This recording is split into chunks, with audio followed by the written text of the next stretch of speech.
अस्सलामुअलैकुम साथियों, आप सभी को हमारे यूट्यूब चैनल उर्दू ज़ुबान हमारी में खुशामदीद। आज मैं आप लोगों के सामने कुछ अहम सवाल व जवाब पेश कर रही हूं जो आपके लिए बहुत ही मुफीद और कारआमद साबित होंगे। तो वीडियो को आखिर तक ज़रूर देखें और अगर आप हमारे चैनल पर नए हैं तो हमारे चैनल उर्दू ज़ुबान हमारी को ज़रूर सब्सक्राइब करें। हमारा पहला सवाल है, हिंदुस्तान थिएटर्स के बानी कौन थे? ऑप्शन 1 है कुदसिया जैदी और हबीब तनवीर। ऑप्शन 2 अमानत लखनवी। ऑप्शन 3 आगा हश्र और अमानत लखनवी। ऑप्शन 4 वाजिद अली शाह। इसका हमारा दुरुस्त जवाब जो है ये ऑप्शन नंबर 1 हो जाएगा। हिंदुस्तान थिएटर्स के बानी कुदसिया जैदी और हबीब तनवीर थे। अगला सवाल, ड्रामा चचा छक्कन के खालिक ऑप्शन 1 आगा हश्र थे। ऑप्शन 2 अमानत लखनवी थे। ऑप्शन 3 इम्तियाज़ अली ताज थे। ऑप्शन 4 हबीब तनवीर थे। इसका हमारा जो दुरुस्त जवाब है ये ऑप्शन नंबर 3 हो जाएगा। ड्रामा चचा छक्कन के खालिक इम्तियाज़ अली ताज थे। अगला सवाल, जोश की नज़्म ईस्ट इंडिया कंपनी के फर्जंदों के नाम को किस दौर में शुमार किया जाएगा? ऑप्शन 1 जदीद। ऑप्शन 2 माबाद जदीद। Option 3 classic. ऑप्शन 4 कदीम। इसका हमारा दुरुस्त जवाब जो है ये ऑप्शन नंबर 1 हो जाएगा। जोश की जो नज़्म है ईस्ट इंडिया कंपनी के फर्जंदों के नाम, इसको जदीद दौर में शुमार किया जाएगा।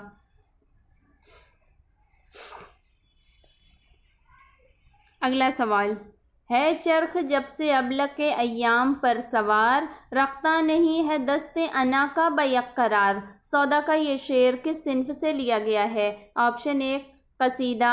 ऑप्शन 2 कसीदा हज्व। ऑप्शन 3 मसनवी। ऑप्शन 4 मुस्तज़ाद। इसका हमारा दुरुस्त जवाब जो है ये ऑप्शन नंबर 2 हो जाएगा। सौदा का ये जो शेर है ये हजविया कसीदा से माखूज़ है। सौदा का एक हजविया कसीदा गोई में सौदा को बहुत अहम मकाम हासिल है। सौदा का जो हजविया ये कसीदा है इसमें इन्होंने एक घोड़े की हजव बयान की है और इस घोड़े का नाम जो है, इस कसीदे का नाम जो है ये दर हजव मौसूम अस्प बतज़ही के रोज़गार है। यानी घोड़े की हजव के दर पर्दा इन्होंने ज़माने की शहराशोबी का जिक्र किया है। अगला सवाल, रेख्ता को मुगलिया बादशाह के दौर में उर्दू कहा गया है। यानी रेख्ता जो है ये किस मुगलिया बादशाह के दौर में इसे उर्दू कहा गया? Option 1 Shahjahan. Option 2 Humayun. Option 3 Akbar. Option 4 Aurangzeb. इसका हमारा जो दुरुस्त जवाब है ये ऑप्शन नंबर 1 हो जाएगा। रेख्ता को मुगलिया बादशाह शाहजहाँ के दौर में उर्दू कहा गया। अगला सवाल, रेख्ता का मतलब क्या है? ऑप्शन 1 फसीह। ऑप्शन 2 गिरी पड़ी। ऑप्शन 3 तरक्की याफ्ता। ऑप्शन 4 दाद बानी। इसका हमारा जो दुरुस्त जवाब है ये ऑप्शन नंबर 2 हो जाएगा। रेख्ता के मानी जो थे ये गिरी पड़ी के थे। अगला सवाल, मलिक मोहम्मद जायसी किसके अहद का शायर है? Option 1 Alauddin Khilji. Option 2 Qutubuddin. Option 3 Shahjahan. Option 4 Sher Shah Suri.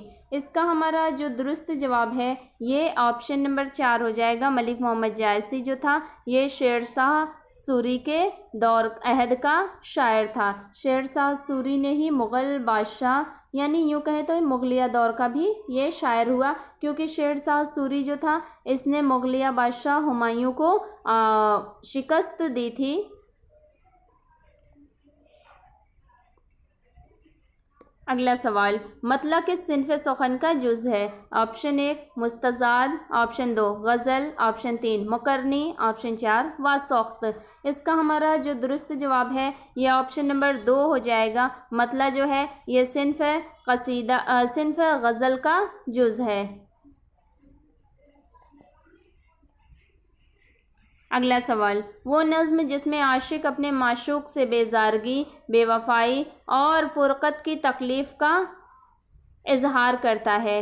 वो नज़्म क्या कहलाती है? ऑप्शन 1 है वासोख्त, ऑप्शन 2 मुस्तज़ाद, ऑप्शन 3 मुकरनी, ऑप्शन 4 वासोख्त। इसका हमारा जो दुरुस्त जवाब है, यहाँ पर हम देखें तो ऐसी नज़्म होती है जिसमें माशूक जो होता है ये अपने महबूब से बेजारगी या महबूब को जली कटी सुनाकर कहीं और दिल लगाने की बात करता है, तो ऐसी नज़्म को वासोख्त कहते हैं। लेकिन अब जब देखें कि अगर इस तरह से कभी सवाल में रहे किसी भी इम्तिहान में कि दोनों ऑप्शन मतलब कि ऑप्शन 2 ऑप्शन दुरुस्त हों, तो वहाँ पर कंफ्यूज होने की बिल्कुल ज़रूरत नहीं है। उनमें से अगर किसी एक को भी हम निशानजद कर देंगे तो हमारा सवाल जो होगा वो सही हो जाएगा।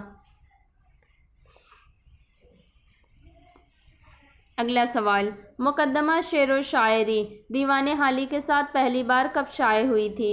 Option 1 1914, option 2 1893, option 3 1837, option 4 1904। इसका हमारा जो दुरुस्त जवाब है ये ऑप्शन नंबर 2 हो जाएगा। मुकद्दमा शेर व शायरी जो है ये दीवाने हाली के साथ पहली मरतबा 1893 में शाये हुई थी, जबकि 1837 में हाली पैदा हुए थे। हाली पानीपत में पैदा हुए थे 1837 में, और 1914 में इनका इंतकाल हुआ था।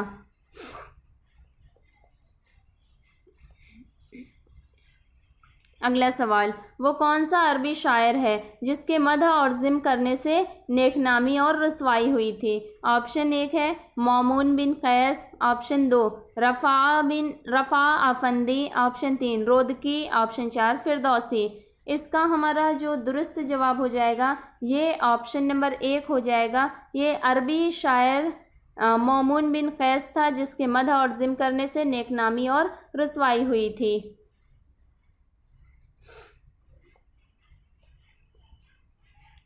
अगला सवाल, मजमून कुत्ते के खालिक। Option 1 फ़रहतुल्लाह bag, option 2 Kanhaiya Lal Kapoor, option 3 पतरस बुखारी, ऑप्शन 4 मुश्तबा हुसैन। इसका हमारा दुरुस्त जवाब जो है ये ऑप्शन नंबर 3 हो जाएगा। मजमून कुत्ते के खालिक जो है ये पतरस बुखारी है। पतरस बुखारी का एक इंशाइया है कुत्ते के नाम से, और इसके अलावा फैज़ अहमद फैज़ की एक नज़्म भी कुत्ते के नाम से है। इसलिए हमें बहुत ज़हन नशीन रखने की ये चीज़ ज़रूरत है कि कुत्ते के नाम से एक नज़्म भी है, वो नज़्म फैज़ की है, और जो मज़मून इंशाइया है ये पतरस बुखारी का है। अगला सवाल, नातिया कसीदा गोई में ये शायर बहुत मशहूर हैं। Option 1 Momin, option 2 Mohsin Kakorvi, option 3 Ghalib, option 4 Zauq. इसका हमारा दुरुस्त जवाब जो है ये ऑप्शन नंबर 2 हो जाएगा। नातिया कसीदा गोई में मोहसिन काकोरवी जो है ये बहुत मशहूर हैं। अगला सवाल, किस सिन्फ़ सुख़न के हर शेर के दोनों मिसरे हम काफ़िया या कभी कभी हम रदीफ़ भी होते हैं? ऑप्शन 1 कसीदा, ऑप्शन 2 नज़्म, ऑप्शन 3 आज़ाद नज़्म, ऑप्शन 4 मसनवी। इसका हमारा जो दुरुस्त जवाब है ये ऑप्शन नंबर 4 हो जाएगा। सिन्फ़ मसनवी के दोनों मिसरे जो होते हैं ये हम काफ़िया होते हैं, कभी कभी हम रदीफ़ भी होते हैं।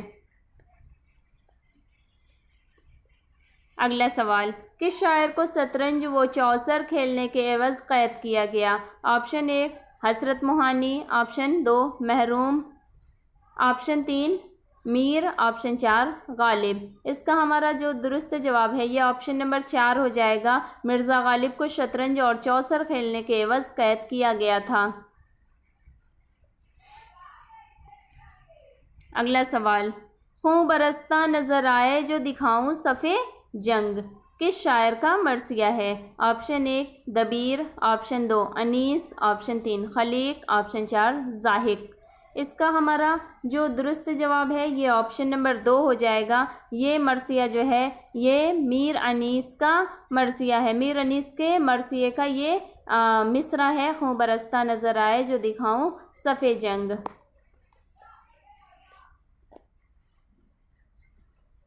अगला सवाल, मुल्ला वजी ने किस तसनीफ़ में ख़ुद को गंजुल अर्श व बहरुल मानी कहा है? Option 1 Sabras, option 2 Tajul Haqaiq, option 3 Qutub Mushtari, option 4 किसी में भी नहीं। इसका हमारा जो दुरुस्त जवाब है यह ऑप्शन नंबर 1 हो जाएगा। सबरस में मुल्ला वजी ने अपने आप को गंजुल अर्श और बहरुल मानी कहा है। अगला सवाल, ख्वाजा अहमद अब्बास का पहला अफसाना कौन सा है? ऑप्शन 1 अबाबील, ऑप्शन 2 रुपए आना पाई, ऑप्शन 3 5 घड़ों का ताजमहल, ऑप्शन 4 दिल ही तो है। इसका हमारा जो दुरुस्त जवाब है ये ऑप्शन नंबर 1 हो जाएगा। ख्वाजा अहमद अब्बास का पहला अफसाना जो है ये अबाबील के नाम से है। अगला सवाल, हाली के मुताबिक शायरी की बुनियाद क्या है? ऑप्शन 1 ख्याल, ऑप्शन 2 इल्म, ऑप्शन 3 तासीर, ऑप्शन 4 सिविलाइजेशन। इसका हमारा जो दुरुस्त जवाब है ये ऑप्शन नंबर 1 हो जाएगा। हाली के मुताबिक शायरी की बुनियाद जो है ये ख्याल पर मबनी होती है। अगला सवाल, किस दानिश्वर का ख्याल है कि मानी सिर्फ अल्फाज के ताबे हैं और अस्ल अल्फाज हैं? ऑप्शन 1 है इब्न रशीक, ऑप्शन 2 रफ़ा अफंदी, ऑप्शन 3 आशा, ऑप्शन 4 इब्न खल्दून। इसका हमारा जो दुरुस्त जवाब है ये ऑप्शन नंबर 4 हो जाएगा। ये ख्याल जो है ये इब्न खल्दून का ख्याल है। अगला सवाल, मुहावरा को अगर उम्दा तौर से बांधा जाए तो शेर है। ऑप्शन 1 पस्त हो जाता है, ऑप्शन 2 फ़नी तौर पर बेहतर हो जाता है, ऑप्शन 3 बुलंदतर हो जाता है, ऑप्शन 4 कुछ भी नहीं होता है। इसका हमारा दुरुस्त जवाब जो है ये ऑप्शन नंबर 3 हो जाएगा। यानी मुहावरा को अगर उम्दा तौर से बांधा जाए तो शेर बुलंदतर हो जाता है। अगला सवाल, किस नक्काद ने गज़ल में काफ़िया और रदीफ़ की सख्त पाबंदी पर एतराज़ किया है? ऑप्शन 1 एहतशाम हुसैन, ऑप्शन 2 मौलाना हाली, ऑप्शन 3 कलीमुद्दीन अहमद, ऑप्शन 4 सैयद अब्दुल्ला। इसका हमारा जो दुरुस्त जवाब है ये ऑप्शन नंबर 2 हो जाएगा। ये मौलाना अल्ताफ़ हुसैन हाली ने गज़ल में काफ़िया और रदीफ़ की सख्त पाबंदी पर एतराज़ किया है। अगला सवाल, गुलजार नसीम में बादशाह की बीनाई किसको देखने से चली गई? ऑप्शन 1 बेटी को, ऑप्शन 2 बीवी को, ऑप्शन 3 बेटे को, ऑप्शन 4 बड़े बेटे को। इसका हमारा जो दुरुस्त जवाब है ये ऑप्शन नंबर 3 हो जाएगा। गुलजार नसीम में बादशाह की बीनाई जो थी ये अपने बेटे को देखने से चली गई थी। देखिए यहाँ पर ऑप्शन में दिया हुआ है कि बड़े बेटे को, हालांकि ऐसा नहीं था, बड़े बेटे को देखने से उसकी बीनाई नहीं गई थी क्योंकि उसके तो ऑलरेडी जो थी वो पहले से ही 4 औलादें थीं, 4 बेटे थे और 5वें बेटे के लिए ही ये पेशन गोई की गई थी कि अगर इस बेटे को बादशाह ने कभी देखा तो बादशाह के आँख की बीनाई जो होगी वो चली जाएगी। तो यानी बेटे को सिर्फ देखने से, या अगर यूँ रहता कि छोटे बेटे को, तो छोटा बेटा ऑप्शन में अगर होता तो छोटा बेटा सही होता।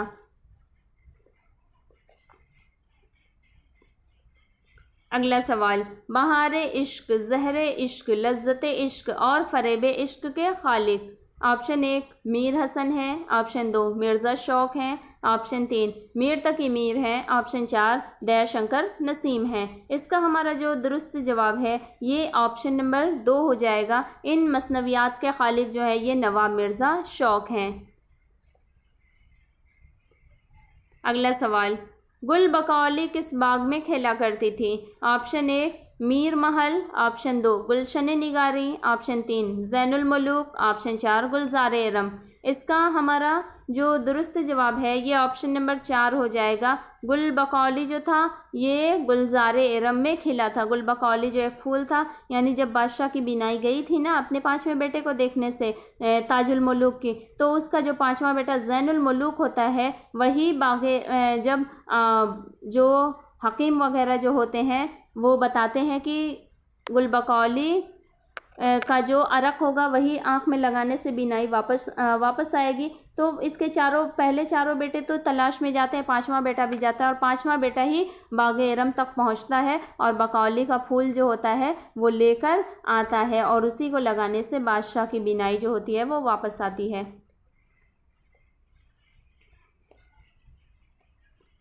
अगला सवाल, मुसन्निफ आबे हयात के मुताबिक किस मिट्टी से उर्दू का पुतला बना है? ऑप्शन 1 ब्रज भाषा, ऑप्शन 2 बुंदेली, ऑप्शन 3 पाली, ऑप्शन 4 पंजाबी। इसका हमारा जो दुरुस्त जवाब है ये ऑप्शन नंबर एक हो जाएगा आब हयात के मुसन्निफ़ यानी मोहम्मद हुसैन आज़ाद के मुताबिक। यहाँ पर डायरेक्ट ये नहीं कहा गया कि किसके मुताबिक उर्दू ब्रज भाषा से निकली है या उर्दू का पुतला जो है ये ब्रज भाषा से बना है।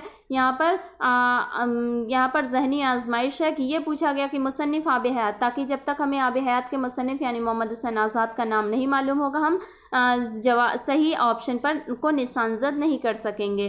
तो यहाँ पर आब हयात के जो मुसन्निफ़ हैं वो चूँकि मोहम्मद हुसैन आज़ाद हैं और उन्होंने कहा था कि उर्दू जो है ये ब्रज भाषा से निकले, यानी उन्होंने अपनी मायनाज़ तसनीफ़ आब हयात में ये फरमाया था कि इतनी बात हर शख्स जानता है कि हमारी उर्दू जो है ये ब्रज भाषा से निकली है। अगला सवाल, गुंचा किसका गुलाम था? Option 1 रुस्वा, option 2 Khwaja मिरदर्द, option 3 Mirza सौदा, ऑप्शन 4 मिर्ज़ा शौक। इसका हमारा दुरुस्त जवाब जो है ये ऑप्शन नंबर 3 हो जाएगा। गुंचा जो था ये मिर्ज़ा मोहम्मद रफ़ी सौदा का गुलाम था।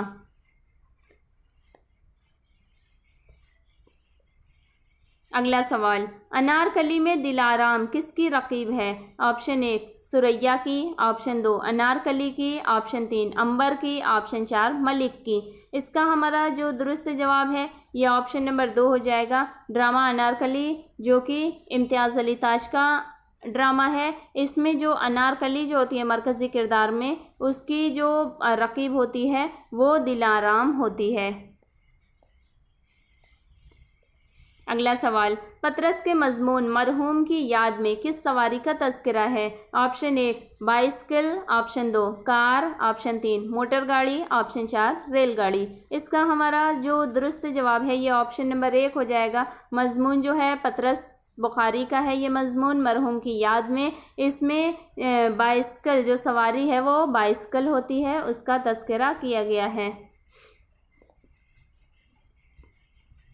अगला सवाल, जोश मलिहाबादी को इस लक़ब से भी याद किया जाता है। ऑप्शन 1 शायर इस्लाम, ऑप्शन 2 शायर मशरिक़, ऑप्शन 3 शायर एशिया, ऑप्शन 4 शायर इनकलाब। इसका हमारा जो दुरुस्त जवाब है ये ऑप्शन नंबर 4 हो जाएगा। जोश मलिहाबादी को शायर इनकलाब के लक़ब से भी याद किया जाता है और शायर मशरिक़ ये अल्लामा इक़बाल को कहा जाता है।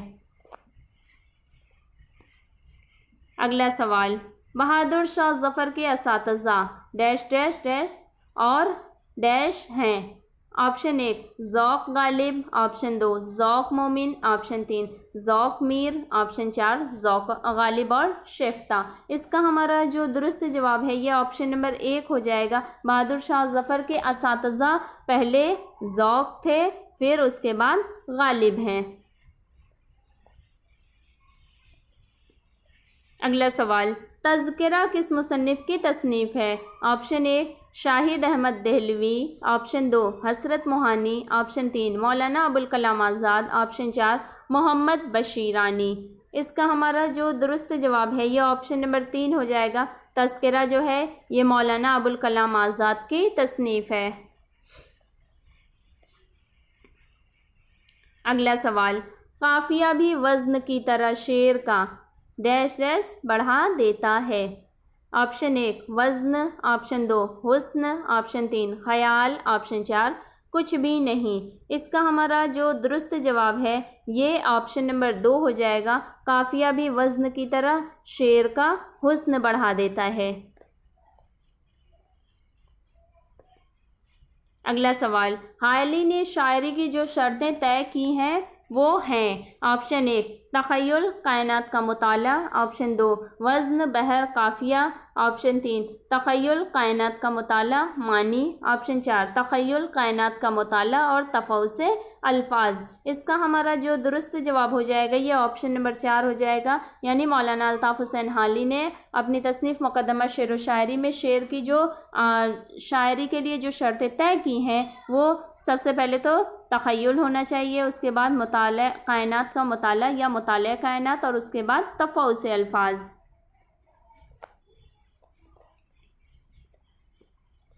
अगला सवाल, शायरी को उसके लिटरेचर के साथ वही निस्बत है जो कल्ब को जस्द के साथ। किस नक़ाद का कौल है? ऑप्शन 1 है हसन अस्करी, ऑप्शन 2 शिबली, ऑप्शन 3 नियाज़ फ़तेहपुरी, ऑप्शन 4 फरमान फ़तेहपुरी। इसका हमारा जो दुरुस्त जवाब है ये ऑप्शन नंबर 2 हो जाएगा।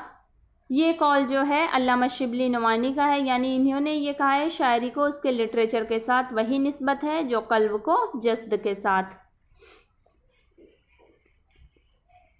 अगला सवाल, मुकद्दमा शेर व शायरी में उर्दू ज़बान को दीगर ज़बानों की बनिस्बत और के ख़यालात से ज़्यादा मुनासबत है। ऑप्शन 1 फ़ारसी और अरबी, ऑप्शन 2 तुर्की और फ़ारसी, ऑप्शन 4 संस्कृत और भाषा, ऑप्शन 4 फ़ारसी और भाषा। इसका हमारा जो दुरुस्त जवाब है ये ऑप्शन नंबर 3 हो जाएगा, यानी मुकद्दमा शेर व शायरी में उर्दू ज़बान को दीगर ज़बानों की बनिस्बत संस्कृत और भाषा के ख़यालात से ज़्यादा मुनासबत है।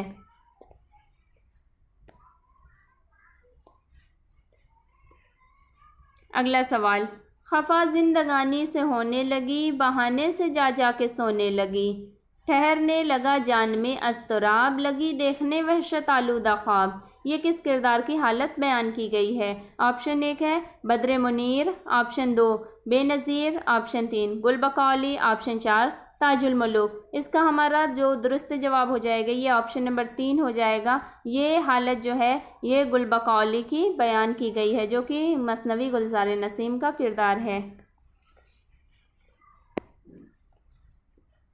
अगला सवाल, नावल गोशे आफियत किस मौजू को पेश किया गया है? ऑप्शन 1 मज़दूरों, ऑप्शन 2 किसानों, ऑप्शन 3 सरमायादारों, ऑप्शन 4 नौजवानों। इसका हमारा जो दुरुस्त जवाब है ये ऑप्शन नंबर 2 हो जाएगा। नावल गोशे आफियत में किसानों के मौजू को पेश किया गया है।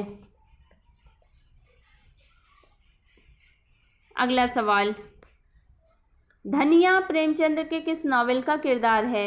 ऑप्शन 1 है चौगाने हस्ती, ऑप्शन 2 मैदान अमल, ऑप्शन 3 गौदान, ऑप्शन 4 गबन। इसका हमारा दुरुस्त जवाब ऑप्शन नंबर 3 हो जाएगा। धनिया जो है ये प्रेमचंद के नावल गौदान का किरदार है। गौदान, चौगाने हस्ती, मैदान अमल, गबन, इसके अलावा गोशे आफियत, असरार माबिद, हम खुरमा हम सवाब, ये तमाम तर जो नावल हैं ये सब के सब मुंशी प्रेमचंद के नावल हैं। अगला सवाल, अदब बराए अदब किस तहरीक का नज़रिया है? ऑप्शन 1 माबाद जदीदियत, ऑप्शन 2 तरक्की पसंद, ऑप्शन 3 तामीर पसंद, ऑप्शन 4 जदीदियत। इसका हमारा दुरुस्त जवाब ऑप्शन नंबर 4 हो जाएगा। ये जो नज़रिया है ये जदीदियत का नज़रिया है। अगला सवाल, 10 स्तंभों में किन हालात का जिक्र किया गया है? Option 1 Karbala, option 2 Delhi, option 3 गदर, ऑप्शन 4 पानीपत। इसका हमारा दुरुस्त जवाब जो है यह ऑप्शन नंबर 3 हो जाएगा। 10 स्तंभ जो है ये गालिब का लिखा हुआ रोज़नामचा है और इसमें गदर के हालात का जिक्र किया गया है।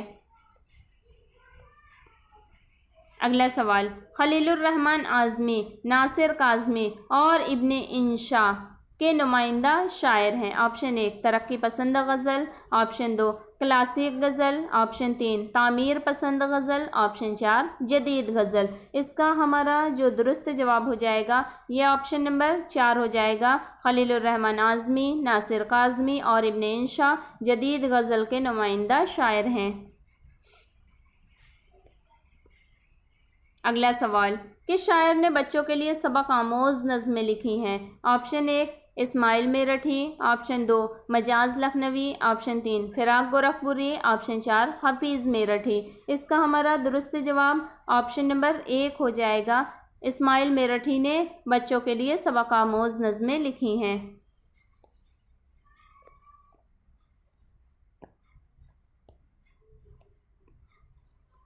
अगला सवाल, वज़न और काफ़िए को शायरी से खारिज करने का मशवरा देने वाले शायर खुद उम्र भर पाबंद शायरी करता रहा, वो शायर कौन है? ऑप्शन 1 अल्लामा इकबाल, ऑप्शन 2 फिराक गोरखपुरी, ऑप्शन 3 मौलाना हाली, ऑप्शन 4 इस्माइल मेरठी। इसका हमारा जो दुरुस्त जवाब है यह ऑप्शन नंबर 3 हो जाएगा, यानी वज़न और काफ़िए को शायरी से खारिज करने का या इसकी पाबंदी के ख़िलाफ़ रहने वाले शायर जो थे ये खुद उम्र भर पाबंद शायरी करते रहे और ये शायर मौलाना अल्ताफ़ हुसैन हाली थे।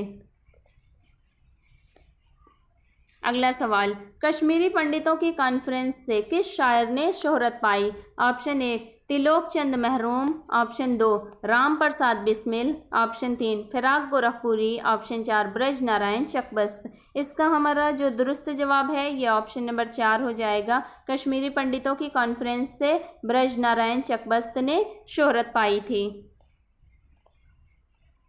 अगला सवाल, अल्लामा इकबाल की नज़्म हिमाला मुखज़न के किस शुमारे में शाये हुई? ऑप्शन 1 चौथे, ऑप्शन 2 पहले, ऑप्शन 3 तीसरे, ऑप्शन 4 दूसरे।